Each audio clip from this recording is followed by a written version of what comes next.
Hi, honey, and congratulations on a job well done. This has been a long time coming. We want you to know that we love you and thank you for everything that you have done for our family, for always putting us first.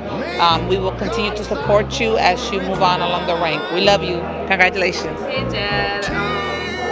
I just want to say thank you for always supporting me throughout the years and showing me what it means to be a hard worker and how to achieve my dreams and never give up on myself and keep pushing. Appreciate you and everything you do for me, even though I did not go to Citadel. Thanks for supporting my quest in education and everything else. Love you. Hey Dad, congratulations and thank you for always being my #1 fan and supporting me through everything. And thank you for being my role model. Even when she acts crazy. Yeah, that too.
Good afternoon, and welcome to today's ceremony in honor of Colonel David Wilson's promotion to the rank of Brigadier General. Colonel Wilson presently serves as the Fleet Chief of Ordnance and Commandant of the United States Army Ordnance School, Fort Lee, Virginia. On behalf of Lieutenant General Stephen M. Twitty, Commanding General 1st Army Rock Island Arsenal, we would like to extend a warm welcome to the following distinguished guests: Brigadier General Hamilton, Brigadier General Retired Davidson and Miss Davidson, Commanding Sergeant Major Terry Burton, and Commanding Sergeant Major Edward Morris. Ladies and gentlemen, please stand for the arrival of the official party and remain standing for the singing of our national anthem by Jerome Robinson and the invocation by Commander Moline, chaplain to the Corps of Cadets.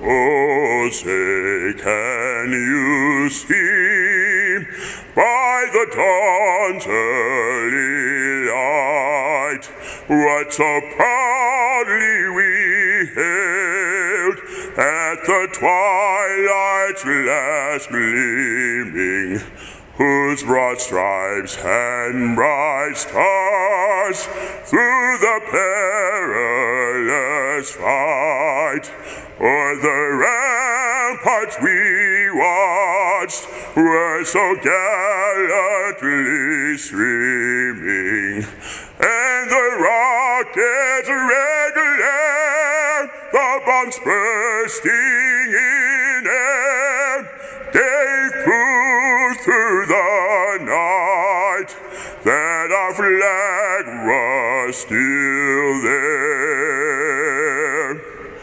Oh, say does that star-spangled banner yet wave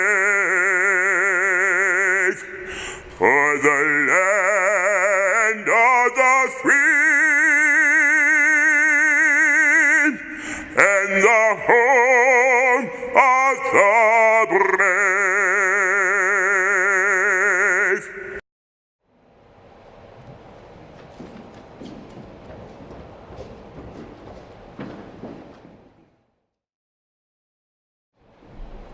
Let us pray.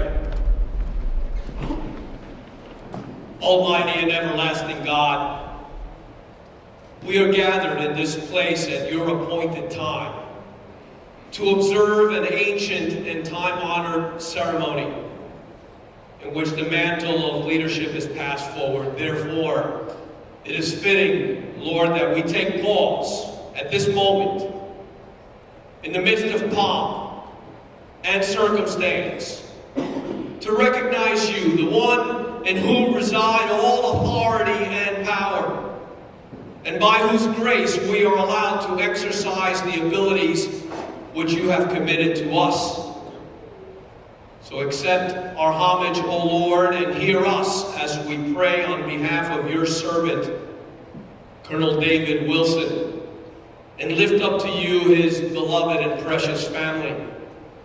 And we are so thankful for his diligent stewardship, optimistic commitment, professional bearing that have brought him to this point in his life. Well done, good and faithful servant. And so we affirm him in the presence of this company. Hear us as we pray for your grace to empower him with the fullest measure of your wisdom and counsel in the discharge of his immense responsibilities. Filled with anticipation, we ask that your presence abide with us through another passing of the mantle of leadership in these proceedings. Be wise, therefore, O ye kings. Be instructed, ye judges of the earth. Serve the Lord with fear and rejoice with trembling. For blessed are all that put their trust in the Lord. Amen.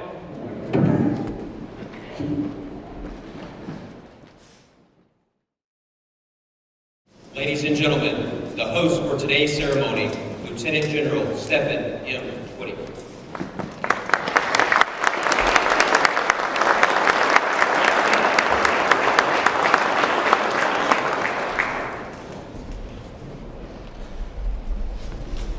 Okay, so I know I'm going to shock the world here because I couldn't feel a connection with you all up there. So I decided to walk down here. Is that okay? The second thing is, I noticed now, I got to tell you that I grew up Methodist, okay? But I always loved going to the Baptist church because when I went to the Baptist church, it didn't feel like a funeral doing church service, okay? And so I feel like we're in a funeral right now, all right? I want to keep this thing formal, but I also want you all to understand that this is a celebration, okay? Because I also want you all to realize how historic this is, particularly at this time, at this university, okay? At this time, at this university.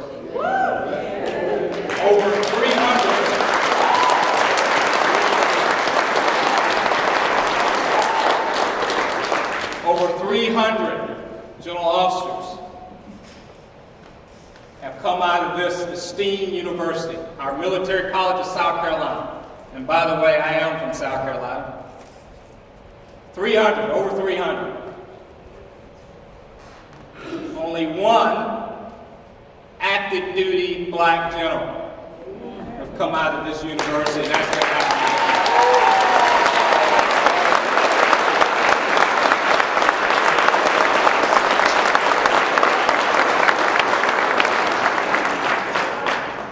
Guess what Dave's charter is from here on out? To make the second, the third, the fourth, the fifth, and so on. That's his charter. Okay?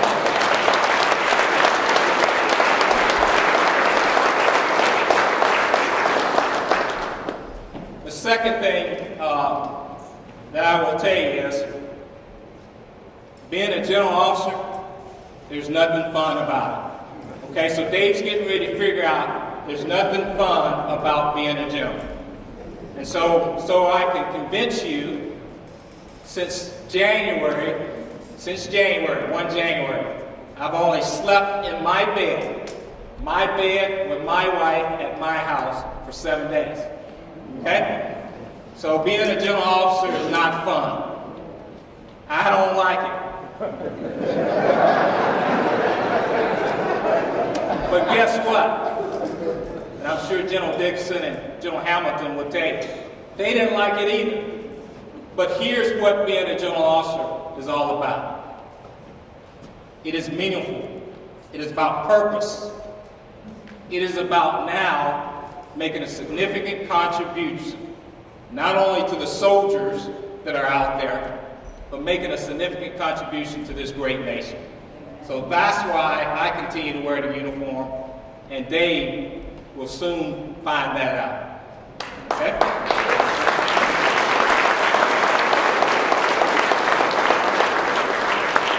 My third point, I always go by points, is I will tell you, this is a tremendous crowd. I do a lot of promotions, I do a lot of award ceremonies, and I do a lot of re-enlistment ceremonies. It's always to rent a general to do those type things, and I love doing it for two reasons. Number one, it reconnects me, because again, I'm off doing general officer stuff with great soldiers. But the one thing that I always look for when I walk in that room, okay, sometimes the rooms are empty as can be, okay? Sometimes they're half full. And sometimes they have a lot of people in them, just like here today. Okay? And guess what? That is an indicator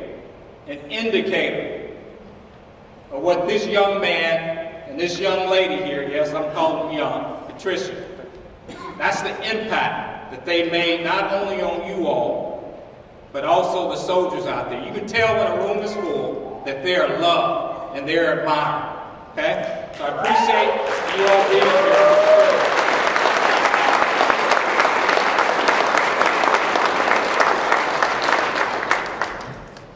Okay, I don't think we did the VIP list justice, okay?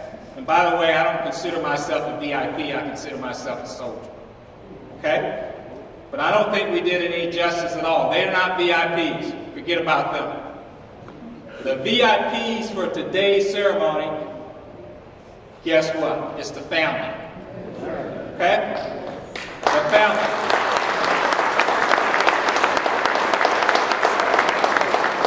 So I hate to do this because they knew they wouldn't be called today, but I got a surprise for them.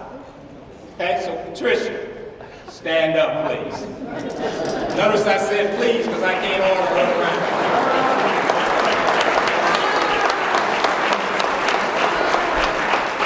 Wife of 22 great years. Wife of 22 great years. Okay? Guess what? A combat veteran. Okay? A combat veteran.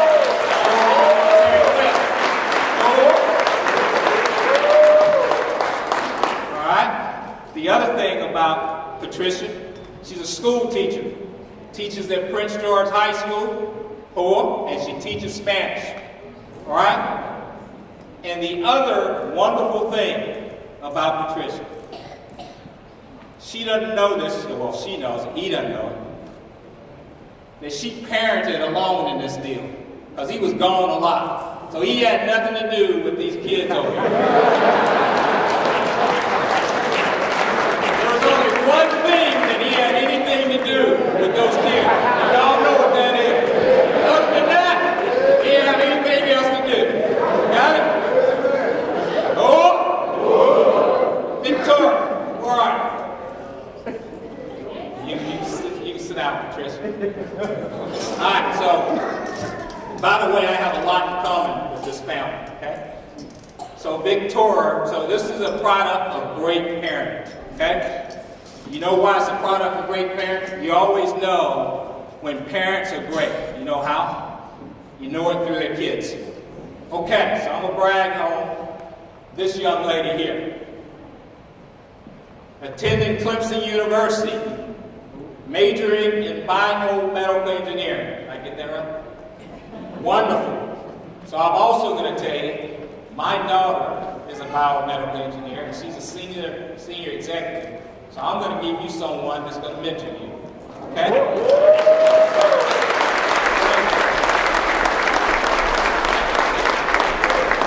All right, so you were Rebecca or Victoria? Victoria. So Rebecca, I'm trying not to look at my cards. Okay? Will you please stand? Okay, another thing that we have in common. So, Patricia teaches at Prince George High School. Guess who goes to Prince George High School? And I know you just hate that, don't you? You're a sophomore at Prince George High School, right? You run into your mama all the time, don't you? And you say, oh my gosh, she's your teacher. You run away, don't you? Yeah, like you don't know her, right? This is how I know that. My wife is a school teacher, and my daughter goes to the same school. And so when she sees mom, she turns and goes the other way. Right? You know that cool thing? You know what I mean? In your class, that's even worse. God bless you. Okay. All right, so we have a couple of siblings. Ah, where are you? My man, brother, 6 years old, okay? I'm gonna talk about him a little bit more in a few minutes. Bob, I get it right, huh? All right, so I think you're 14 years old, 15 years old, okay? Another VIP in the house, okay? Thank you. Where's Uncle? I can't forget about Uncle Ham. Uncle Ham, how you doing today? God bless you.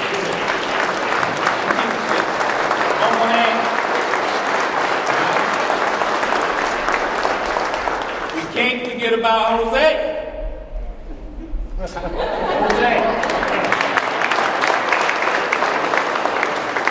Thanks for your service. Okay? God bless you. All right. And I'm going to talk about this gentleman here later on as well. And we're going to talk about the significance that he had. Stand up. The significance, and I forgot to mention. Now, I'm going to talk about the significance that he had in molding this great officer. Oh, all right. Now, I know there are plenty of other VIPs out there that I probably missed. Forgive me if that's the case. But today, the VIPs family. Okay? Now, there are two things that I want you all to understand. Okay? But before I get into those two things, there's this saying that, people want to know, how do you become a gentleman? How do you become a gentleman? I don't know. Okay? Some people say it's luck. Okay? Some people say it's what you've done. We can debate that for sure. Some people say you got guys pulling you up, making sure that you're straight, you're moving out, and all that great stuff. Okay. So what I will tell you is, I don't think so on those three. Because here's what I will tell you. If you take a look at this young man here, it is the same case with me. The way this guy got to be a general officer had nothing to do with those three things. The way this guy had to be a general officer, number one, it takes a village. It takes a village to make all this happen.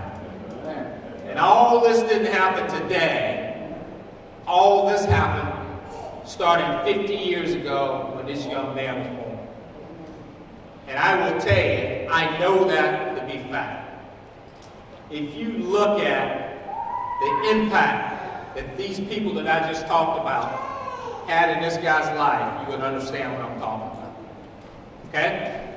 Particularly for our young black men out there.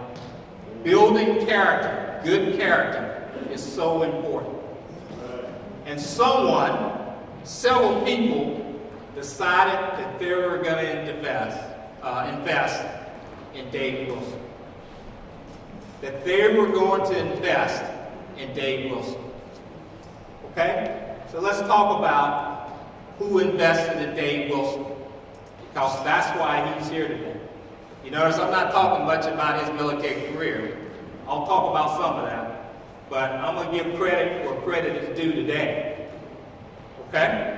All right. So, we talked about the brother here. We talked about Barbara. Barbara being the age that she is, and by the way, one of the things that's really sad today is that Mom and Dad couldn't be here, Victoria and Frank, okay? And so I'm not dismissing the fact that they did not have their hands in this at all. But I want to make that clear right away. Barbara, 15 years old, in my mind, really stepped in and was that mother figure, along with Josephine, the uncle's wife. She taught him how to cook. She taught him all kind of things. Taught him probably how to treat women. That's why he's so nice to his wife. Okay?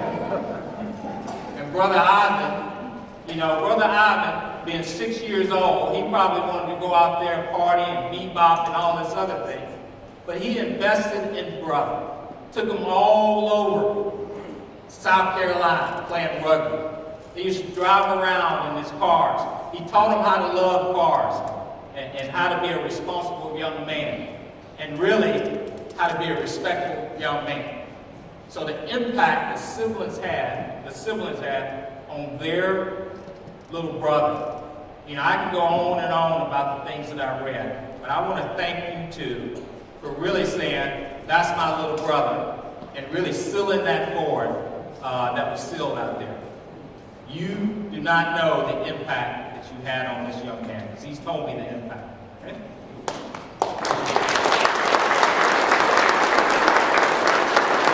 right, so we're going to go back over here to Uncle, because Uncle really played. Hard work is something else. And so if you're from South Carolina in the summertime, you don't go up north and chill. That didn't happen if you're from South Carolina, at least back in the day, because in the summertime I had to cut, wood and grass and everything else. So every summer, Dave used to go to Uncle Ham's house, okay? And guess what? Uncle put him in the migrant worker program. Yeah.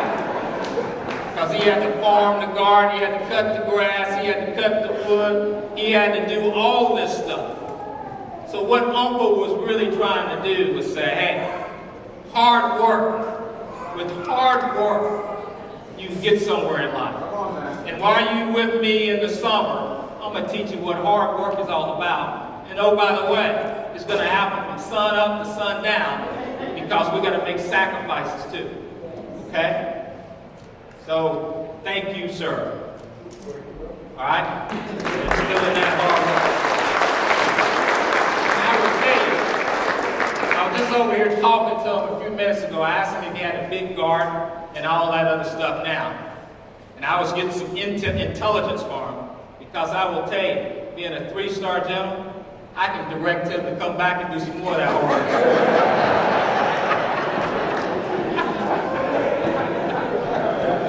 All right. Okay, I want to go back to this young gentleman here. Sir. All right, so I know you're going to be on the spot today. All right, so this young man right here, he had a car dealership here in Charleston. How many of you have bought cars from them? Hopefully they're still running today. Okay? If not, they're going to come looking for you. Okay? But anyway, this young man saw something in Dave. Something in Dave. So he hired Dave at a young age. That hard work thing again, he had him buffing cars, vacuuming out cars, wax on type of thing. But he gave him a job. But not only did he give him a job, he invested his time in him and mentored him. The only way that young man came to the Citadel, because that young man right there, a graduate of the Citadel, say, hey, you heard of this university called the Citadel before? I want you to go check it out. I want you to be a part of the ranks. Okay? And oh, by the way, a little known secret. Let me tell you the investment that this man put into it. Bought all his uniforms while he was at the Citadel.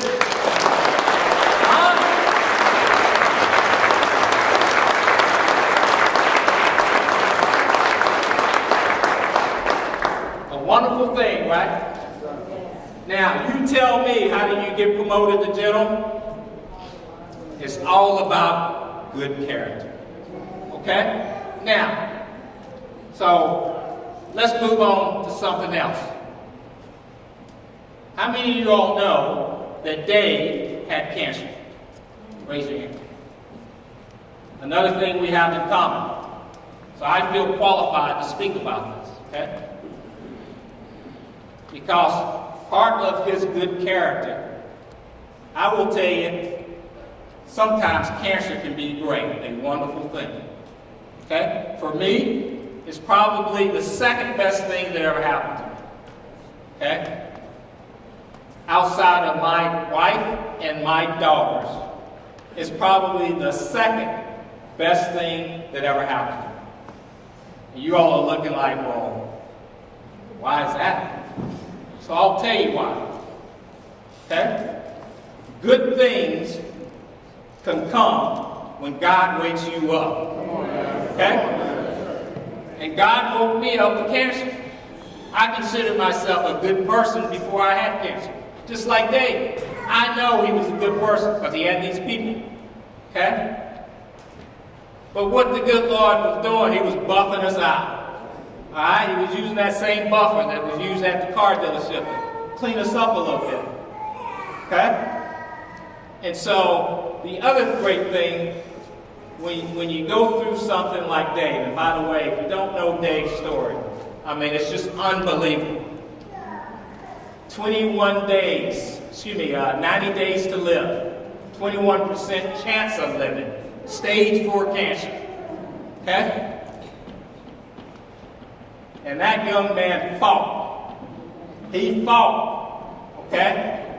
So I will tell you, when I go to combat and I'm looking for the best logistician, anybody that can fight cancer, when someone told you you're going to be dead in 90 days, you want them on your team. Come on now. You tracking? Because if you fight that well, it's like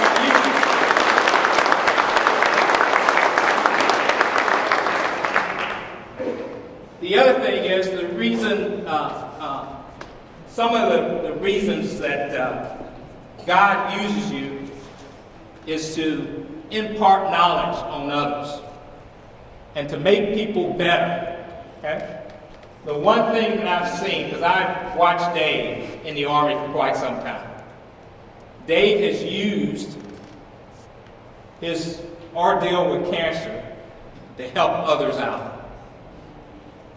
So when I got cancer, and I never told Dave this, the first person to call me was not my wife because she was on vacation. I just happened to be coming back from a training exercise. And somehow, I do not know to this day how he found out. He was the first person to call me when I had cancer.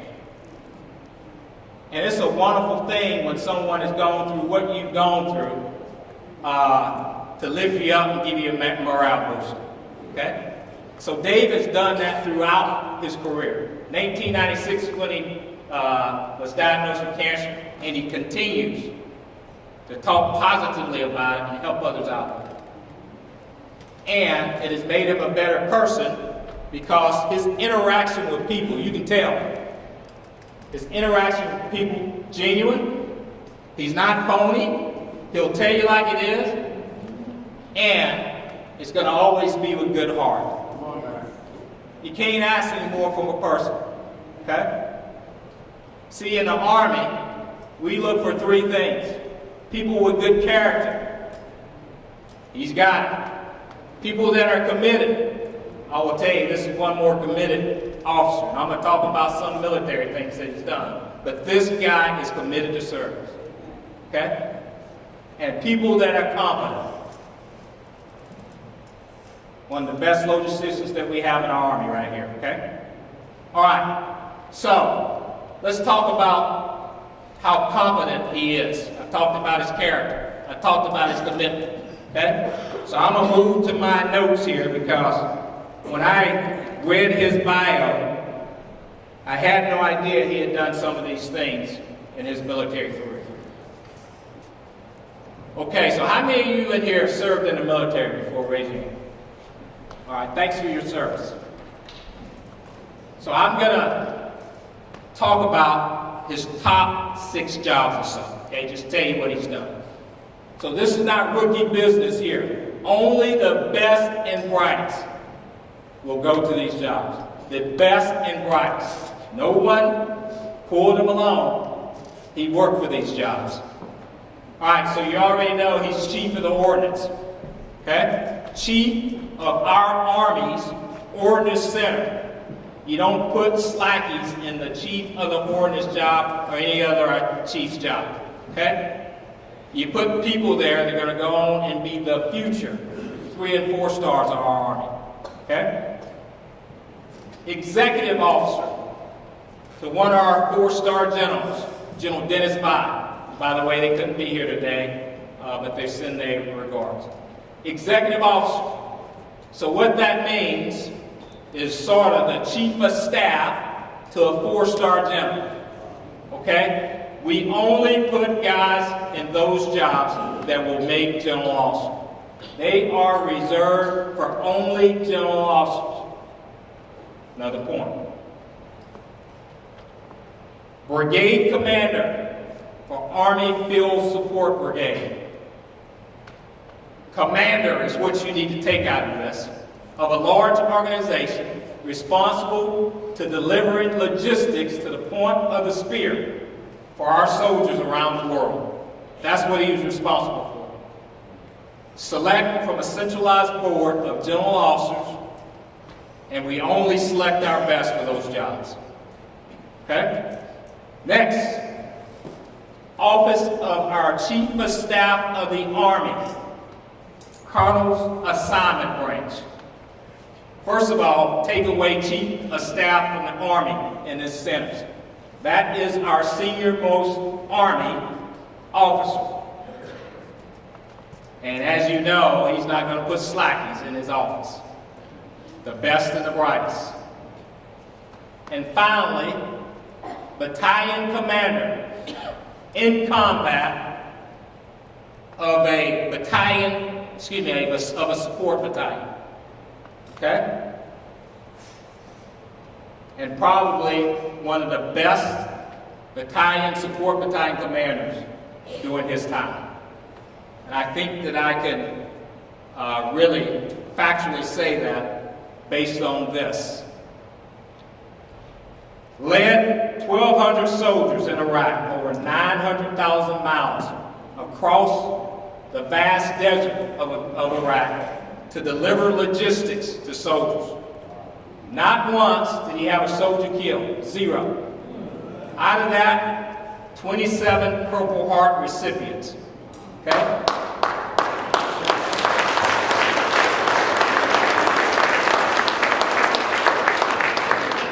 And oh, by the way, never even had an accident. Okay? Now, I will tell you, I've spent a lot of time in Iraq. I don't know any unit that did not have a major accident on any of those roads over there, okay? Because driving on some of those roads is like driving through downtown Charleston.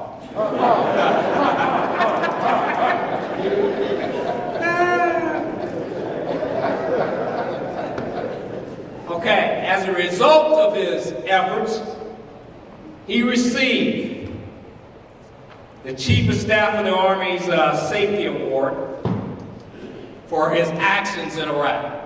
Okay? So there's this huge award, and every unit in the Army is competing for this safety award. Guess who received it? Very competitive. That unit. Okay? In addition to that, the battalion was designated as the distinguished unit for the regiment. Okay? Boy, there's a lot of commitment there. There's a lot of competence there. It took a lot of character to make all that happen. Okay? All right. So, I think I answered the question, how do you become a general officer? Okay? First of all, it takes a village. Second of all, it's about competence, character, and commitment, all of which this young officer has. And I am proud, happy, honored for him to join my ranks.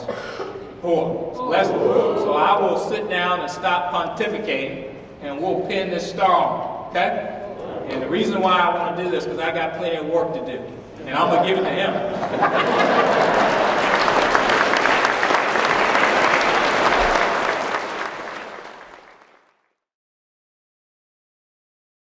At this time, Colonel Wilson's wife Patricia and daughters Victoria and Rebecca will join him and Lieutenant General Twitty at center stage.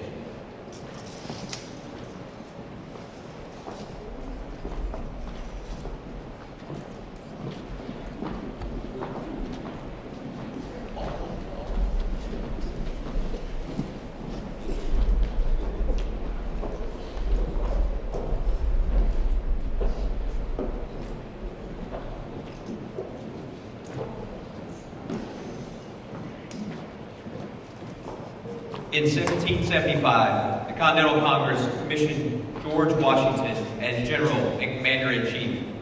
In June 1780, General Washington issued an order that Brigadier Generals were to wear gold epaulets, each with a single silver star. Today, the General Officer Star remains the oldest rank insignia still worn by General Officers of our armed forces. Ladies and gentlemen, upon Lieutenant General Twitty's directive, an official order will be published promoting Colonel Wilson to Brigadier General. Please Please stand for the publishing of the orders. Publish the order. Attention orders. The President of the United States has reposed special trust and confidence in the patriotism, valor, fidelity, and abilities of David Wilson.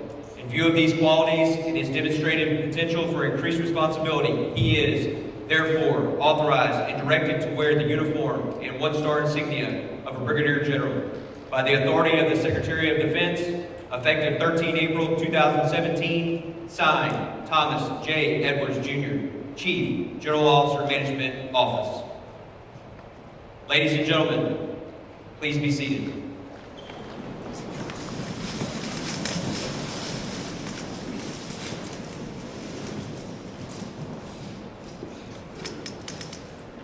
Brigadier General Wilson's wife, Patricia, and Lieutenant General Twitty will now place the General Officer's shoulder boards on Brigadier General Wilson's jacket.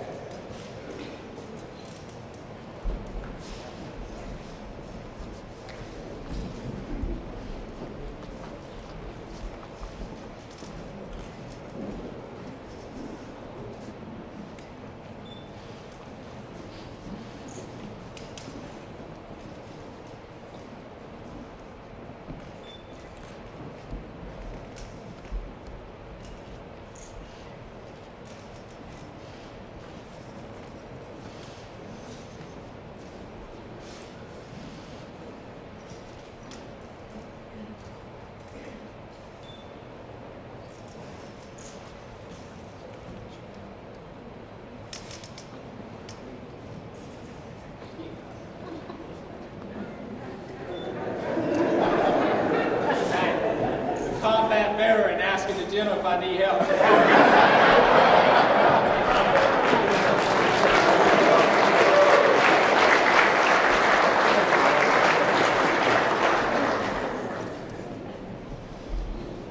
At this time, Brigadier General Wilson's daughters, Rebecca and Victoria, will remove the Colonel epaulets from his shirt and replace them with the Brigadier General rank.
Okay, so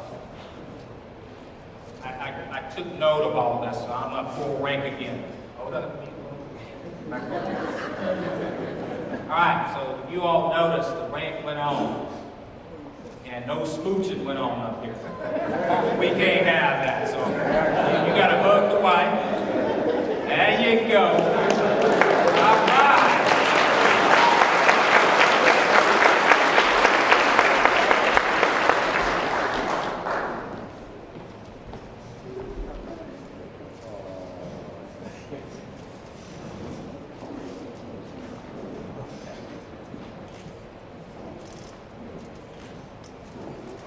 He will now administer the oath of office to Brigadier General Wilson. Yeah, so I apologize for having to read the oath, but I was doing a promotion ceremony a couple of weeks ago. And like I said, I do a lot of promotion ceremonies. And, you know, I pride myself for going out there running, doing all kind of PT, you know, it's the Fountain of Youth thing. And I was up and I was doing the oath of office. I've probably done 1,000. And guess what? I forgot the oath. And so I said that it never happened again. I go ahead and say, yeah, I'm old. And so now I'm going to start back reading it like I when I was a captain. All right. Say, I state your full name. have been appointed an officer in the Army of the United States in the grade of Lieutenant Colonel, in the grade of General Officer. Do solemnly swear that I will support and defend the Constitution of the United States against all enemies, foreign and domestic. That I will bear true faith and allegiance to the same. That I will take this obligation freely and without any mental reservation or purpose of evasion. And that I will defend and faithfully discharge the duties of the office upon which I'm about to enter. So help me God. God bless you.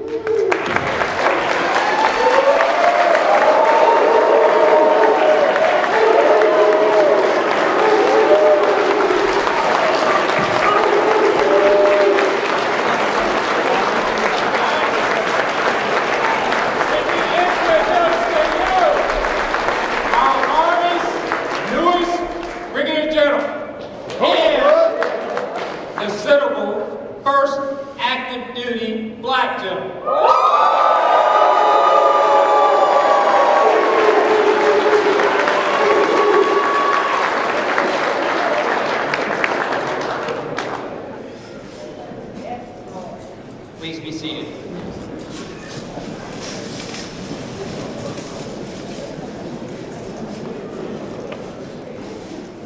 The General Officer leather belt with spoon and wreath buckle is a combination of the leather Sam Browne belt, adopted by the officers of the American Expeditionary Force from the British and retained in the post-World War I Army, and is now issued to general officers and is authorized by a 1943 Army Chief of Staff's memorandum that stated, for a belt to be worn by all general officers when carrying a sidearm, except when actually going into combat. The belt includes the two-piece spoon with the gold eagle emblem separately applied. The eagle wreath is also two-piece and is separately applied. Lieutenant Colonel Courtney Abraham will bring forward the General Officer buckle and leather belt for presentation by Lieutenant General Twitty to Brigadier General Wilson. The General Officer belt serves as a reminder of the Army officer's obligation to support and defend the Constitution of the United States. Lieutenant Colonel Abraham's participation and support is indicative of the actions of many officers with whom Brigadier General Wilson has served and represents the future success of our great Army.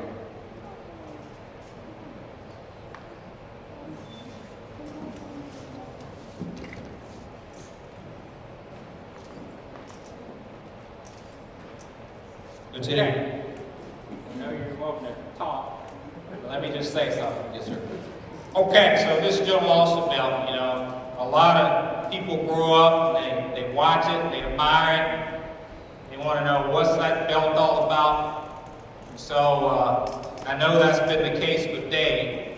I'm going to tell you exactly what he's going to do with this belt today. Okay? He's going to take that belt home. The first thing he's going to do, he's going to put on, he's going to be naked, he's going to put this belt on. He'll be walking around the house. That's what he's going to do.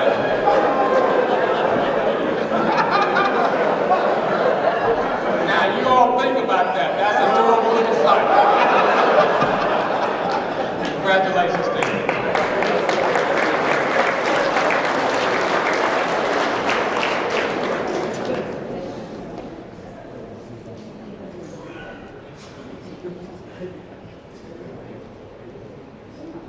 Title 10, USC Section 2574, allows each active duty general officer to receive a general officer model M9 pistol.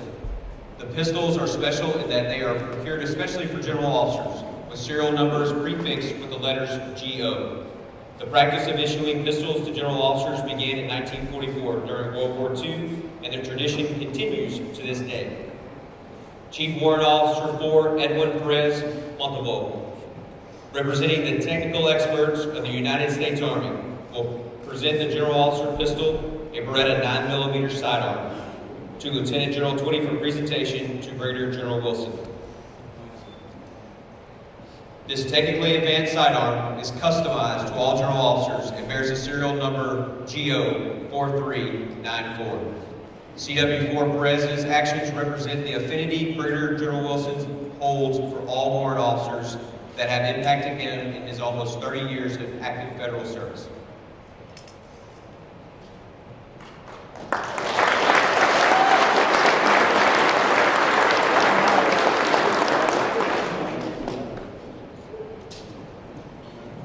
Thank you, General Twitty, for administering those.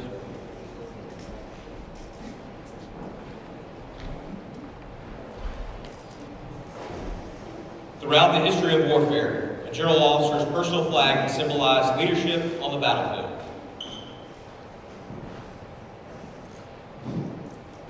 General Orders Number 13, dated 23 November 1887. By authority of the Secretary of War, the original flags authorized for general officers were boat flags, scarlet in color.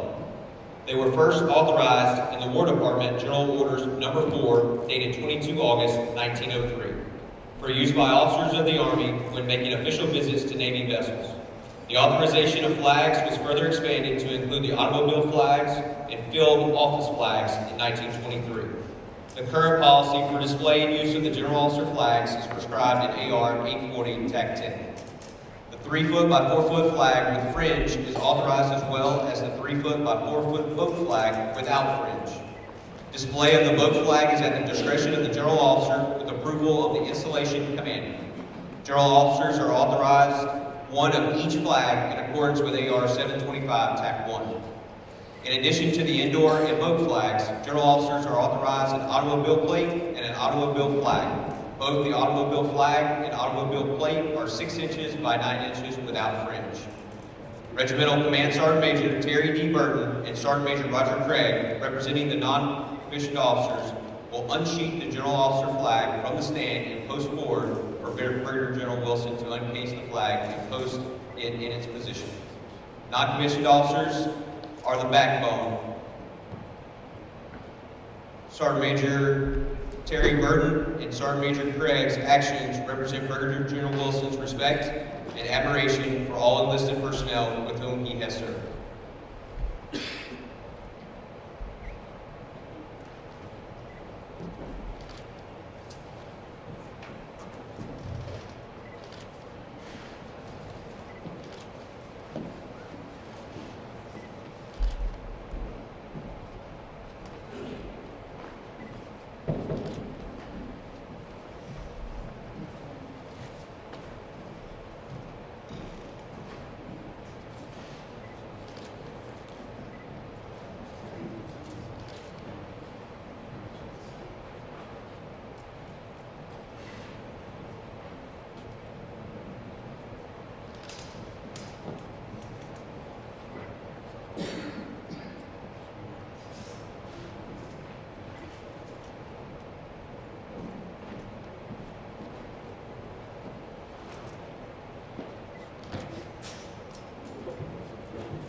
Ladies and gentlemen, it is my honor and distinct pleasure to present to you the 40th Chief of Ordnance, Brigadier General David Wilson.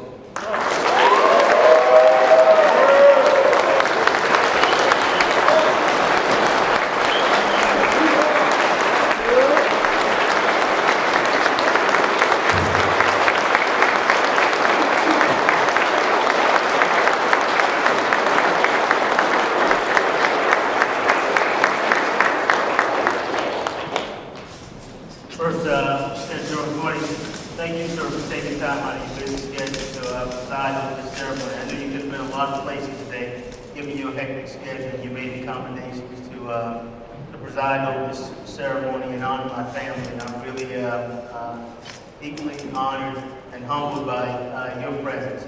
You know, if you all look at the program, probably on page 2 of that program, you see me receiving colors. And that's the battalion that I commanded, 1,162 soldiers that I took in the war. And that's actually Lieutenant General Twitty placing me in command and trusting me with all those soldiers at Fort Bliss, Texas, that I trained for war. So, sir, thank you for your continued mentorship and leadership in our army.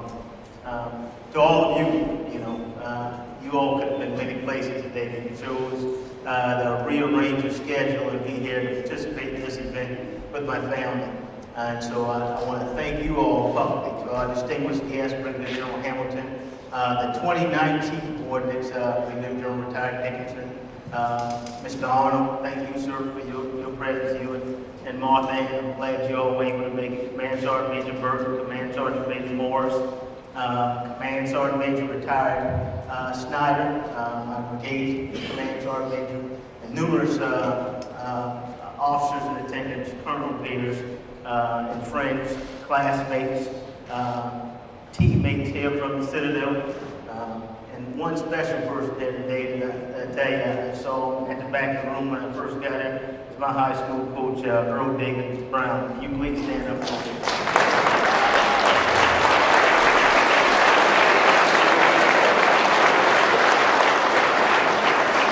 A lot of people ask me, what did I draw on when I got diagnosed with stage 4 kidney cancer? Was given 90 days to live. Something Coach Brown told me on the side of Johnson Hayden Stadium behind the gym of Burke High School when I was a kid, trying to perfect my skills at football. I wasn't a very good football player, but he had patience with me anyway, and tolerated me for the time that I did play. I was a lot better at wrestling than I was in football. I guess fighting was in my spirit. What he told me was that winners never quit and quitters never win. And so that stuck with me, and that got me through some pretty tough times in life, and that was just one of them. So, Coach, I thank you. I love you. I appreciate everything you did for me. You toughened my dexterity and made me a tougher kid on the streets of Charleston. To my Uncle Ham, and I know he had to step out, but I tell you what General Twitty talks about hard work, there's no understatement. Him and his wife took me in as one of their own children. I stayed in their house, I ate at their dinner table, I worked their fields. I drove his tractor, drove his pickup truck, did all the work that he entrusted his kids to do. He had confidence in me to accomplish that. And him and his wife, Josephine, I just love them to death. Because I would not be here without them. There were times that he'd tell me, don't let these kids in the streets of Charleston get you off track, son. You got a future, and he invested as much in me as he invested in his own children. So Ham, I love you and Josephine dearly, and forever grateful for filling the gap. My parents divorced after 27 years of marriage and 5 kids. I was the youngest of the 5. My Uncle Ham stood the gap, and that's why I'm here today. My wife.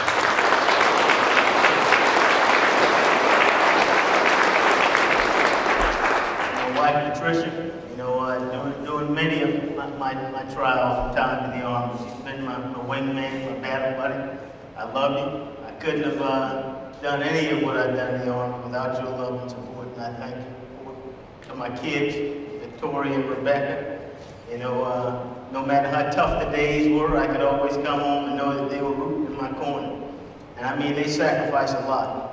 In 2003, I got to Europe, and after 8 days arriving in Germany, I left, deployed to Iraq for 15 months straight. Left them in the American Arms Hotel with no German driver's license, no home, no nothing. I came back, Victoria had celebrated a birthday, so did Rebecca, and they were going on the second one by the time I returned from Iraq. And so that's the sacrifice that Patricia made for our family, and I just, owe them insurmountable amount that I can't repay. I've tried to repay it with jewelry, cars, and everything over there. I don't know if I'm successful. To my sister and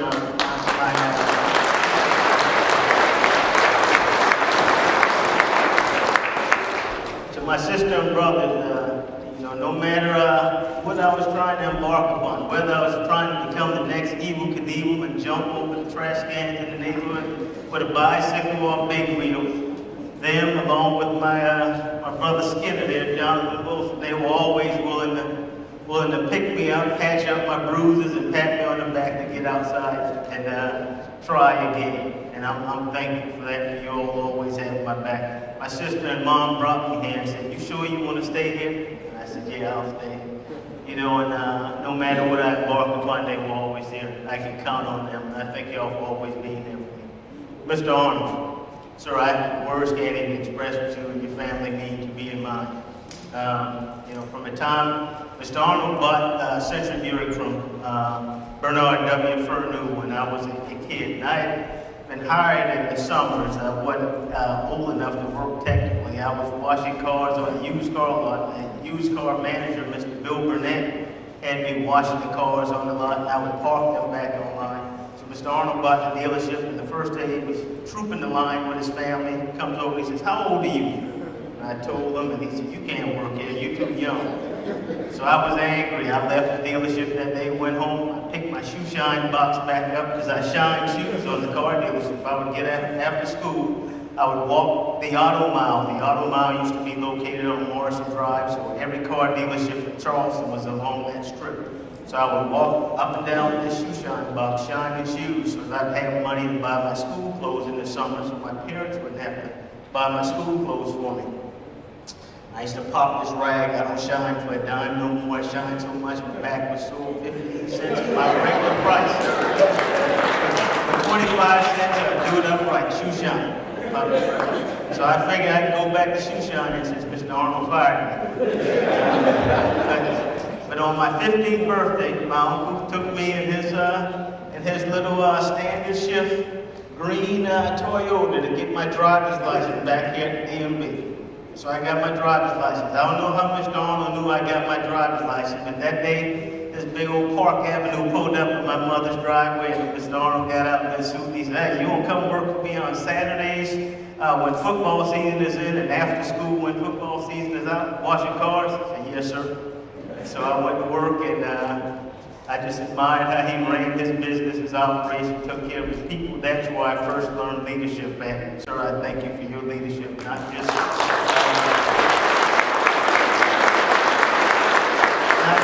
people that you manage, but within our community and with this school. So I wouldn't be here without you. And I love you all, and thank you for everything you've done for me and my family.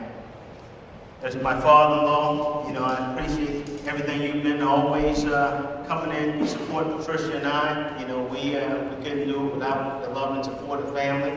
And it truly takes a village to raise a child. You know, there's an African proverb that said, if you want to run fast, run alone. But if you want to run far, run together. And so it took all of you all. And I recognize that I'm on the backs of many people that have come before me. You know, it's been peer mentors. Brigadier General Hamilton has always stood again. You know, and sir, I appreciate you always being there, encouraging me, you know, trading stories back and forth to our peers. Anthony Cole sitting off over in the corner there, Fred, Hannah, Tam, Patterson, Leon Plummer, Darren Williams. There's many of you, Farrell Duncan, so many of you that should be on this stage that could very well be here. I just thank you for your love and support and coaching and pushing. You all move the ball each and every day, and I'm just blessed to have served alongside of you, and thank you for your friendship over the years. There's Lieutenant Colonel retired James Krishan. Where's Chris at? Chris, stand up. You know, Mr. Krishan, when I was a young lieutenant, he's probably, you know, his nickname in the 82nd Airborne Division was Captain Crunch. He would tighten you up if you were raggedy. He can't be straight. And I'm telling you, Mr. Krishan, sir, I love you for everything you've done for me. You know, I wouldn't be off to tell you. You know, you mentored me along the way, and hopefully your efforts and your words didn't go to waste. And so thank you, sir, for everything you do.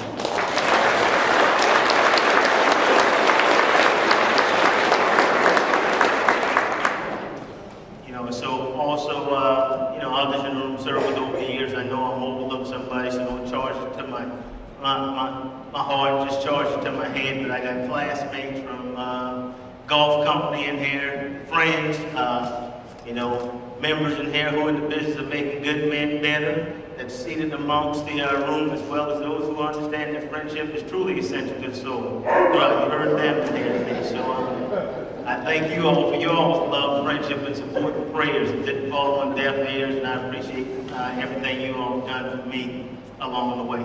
And so at this time, I want to recognize some of the folks in the audience, starting out with my wife.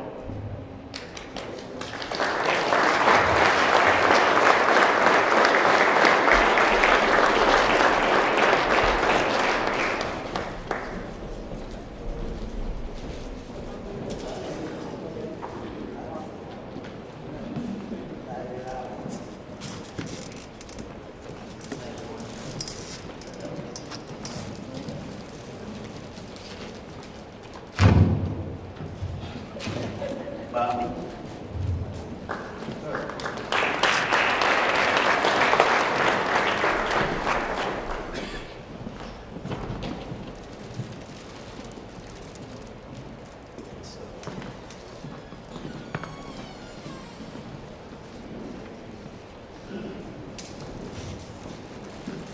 Then this one goes, I have a good friend in there who's definitely been like a sister to me and a sister to my wife. And no matter what was going on, we called upon her for anything. She always availed herself to stand in the gap and help us out.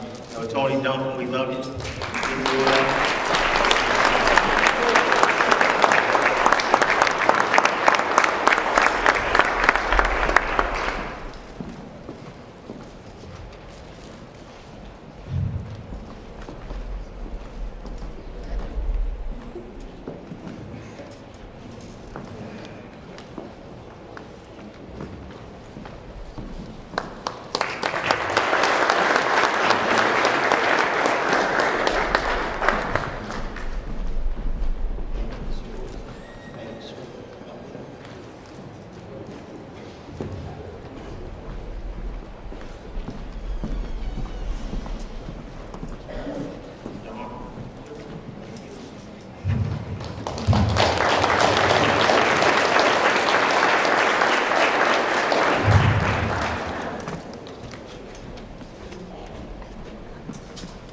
So, I won't drag it on because I know the only thing that separates you from the food and festivities downstairs is me. But I'm reminded of this story about a young captain who was trying to impress his first sergeant on a field problem. And the first sergeant woke the captain up one night. He said, "Sir, get up, look up, tell me what you see." And captain looked up in the sky and he said, "No, I see a lot of stars, First Sergeant." He says, "Yeah." He said, "What does that tell you?" He says, "Well, it tells me that the universe is expansive." He said, "What else will tell you?" "Well, that God, His infinite wisdom, created all of it. It's vast." He said, "What else, sir?" He says, "Well, tomorrow we're going to have good weather." And so feeling like he had already impressed his first sergeant, he asked the first sergeant, "What did it tell you?" He says, "Sir, it tells me somebody stole our tent."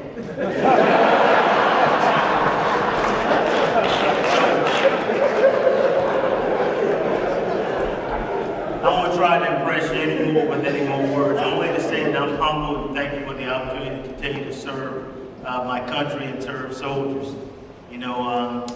Love and service is like the 3 loaves and the 5 fishes. It doesn't begin to multiply until you give it away. So I decided when I got sick with stage 4 kidney cancer and the 90th day came, I wasn't going to count time anymore, but instead I was going to make my time count. So I just hope and pray that the Lord continue to allow me to make my time count in the service of my country and the service of others.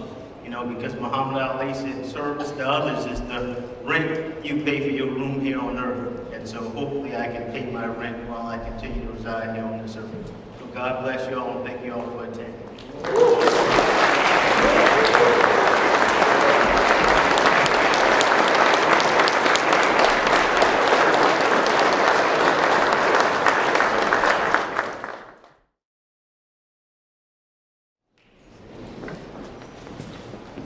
Lieutenant General 20 has relinquished his presentation of honors in honor of Brigadier General Wilson's promotion.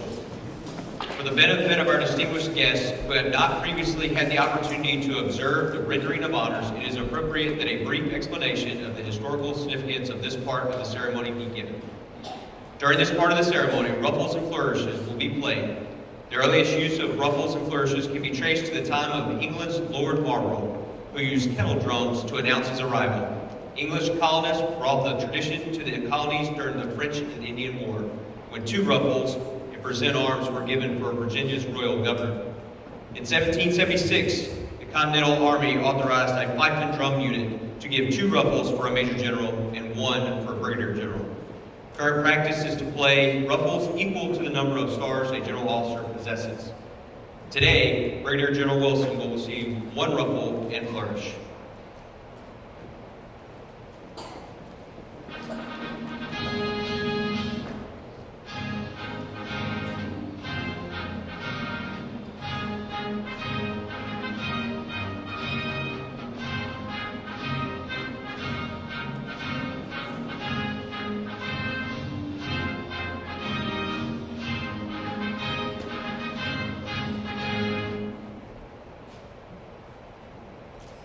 Ladies and gentlemen, please remain standing for the singing of the Army song, the benediction, and the exiting of the official party.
Let us pray. It is good and right and lovely we should gather here today, Lord, to stand with the Wilson family and to stand with our American patriot who's been a defender of freedom. We thank you for Brigadier General Wilson. Help us to remember that freedom requires our vigilance, that we must work at it, nurture it, protect it, and pray for our freedoms. That freedom, like faith, needs our attention and our cooperation. So Lord, be with us now to strengthen us, about us to keep us, above us to protect us, beneath us to uphold us, before us to direct our path, and behind us to keep us from straying, and all around us to defend us. For blessed are you, O Lord our God, forever and ever. Amen.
On behalf of Lieutenant General Gwynn, thank you for attending today's ceremony. You are cordially invited to congratulate Brigadier General Wilson and his family in the receiving line. The reception immediately follows today's ceremony in the Citadel Lounge on the first floor. Please remain in place as our ushers will release our guests by code.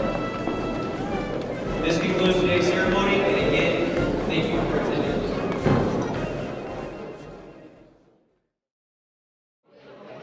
I would like to just wish my brother a great congratulations.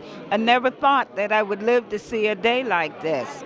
And it's so, so special because I've been standing in the gap for my parents since he came out of high school. And all I can say is to God be the glory. I'm Jose Placido. I come over here to the state of South Carolina to congratulate my son-in-law, General Wilson, for his promotion, which he deserved it very well. I'm very proud of him. I'm very proud of my daughter, Patricia. And the only thing that I can say is God bless him and God bless my family.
send a special congratulations to my brother, General David Wilson.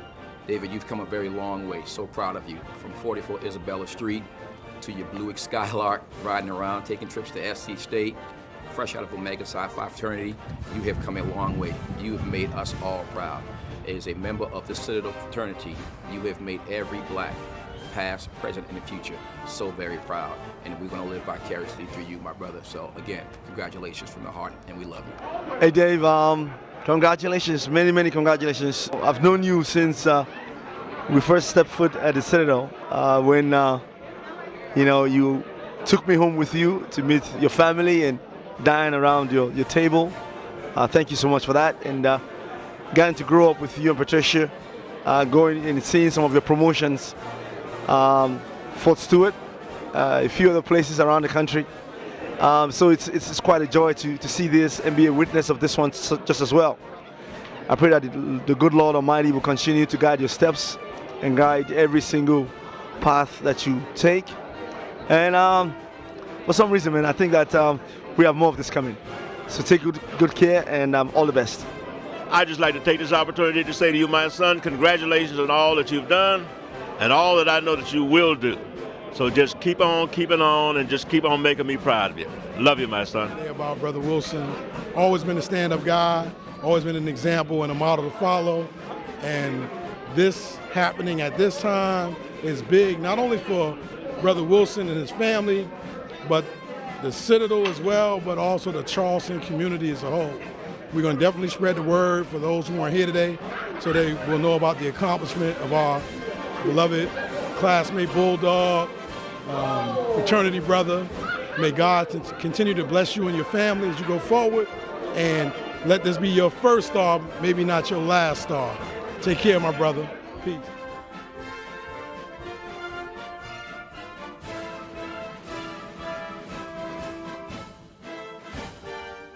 It's been a pleasure to have you not only as a friend but as a mentor and as a teammate throughout my career, your career, especially going all the way back to our days at Fort Stewart, Fort Bragg, and even today. And I just wish you the best as you continue on this journey. And you just don't realize how many people you've impacted throughout your journey, particularly as it relates to growth, development, coaching, mentoring, teaching, and being there as a counselor. So as you go about your next charge in life at the Ordnance Center School, I just encourage you to continue to be steadfast and give that same tutelage, that same mentorship, the same respect that you have always given. And knowing that, we look for you to get to the next 3 other stars that will wait you here. So God bless you and continue to be steadfast in all your endeavor. Thank you, my brother. Friendship is essential to the soul. Right, so I'm saying this now to General David Wilson. Such an amazing accomplishment. I'm really proud of you, bro. Very, very proud of you. Only reason I'm saying today is because you're a general and you made me do it. You commanded me to do so, and I respect authority. So, but nevertheless, very proud of you. What a tremendous accomplishment. I hope to catch up with you in Charleston in a month, okay? Take care, bro. Peace.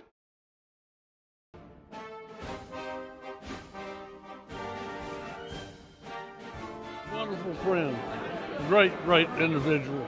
Known him for many, many years, and David's just dear to our hearts. We're very proud of him today. And every day. He doesn't need encouraging words, he's just an encouraging person. Res ipsa loquitur. That was one of the first sets of words that you ever said to me. And it meant a couple of things. Not only did it mean the thing speaks for itself, but it told me a lot about the person who was uttering those words. David, you've always been a man of your word, you've always been a man of integrity, and you've always been a great friend. I think the job that Frank and Victoria Wilson did in raising you was phenomenal. I think the brothers and sisters that you had, everyone from Isabella to Bobby to Ivan and Earl, I think is a testament to what a great person you are. I'm proud to know you as a friend. I love you as a brother.